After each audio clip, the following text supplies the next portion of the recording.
আপনার গাছে গোলাপ ফুলটাকে কি করছেন? ফেলে দিচ্ছেন? প্রতিনিয়ত তো শীতকালে অনেক গোলাপ ফুল ফুটছে আপনার গাছে। প্রতিদিনের গোলাপ ফুলগুলোকে 3-4 দিন পরে ঝরে গেলে ফেলে দিবেন না। এটাকে কিন্তু চাইলেই আপনি ব্যবহার করতে পারেন।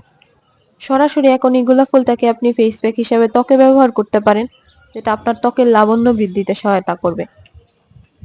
আবার চাইলে এটাকে সংরক্ষণও করতে পারবেন। নিজের গাছের গোলাপ ফুল কেমিক্যাল মুক্ত তার পাপড়িগুলো।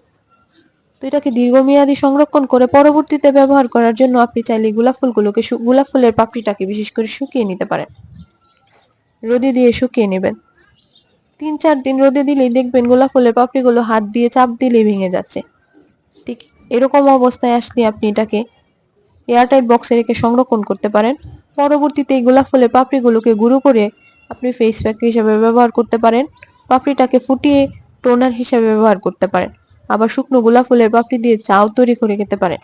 ঠিক কিভাবে আমরা এই শুকনো গোলাপ ফুলের পাপড়ি ব্যবহার করতে পারি তা নিয়ে আমার পরবর্তী ভিডিও দেখতে চাইলে আমার পেজটি ফলো দিয়ে রাখতে পারেন।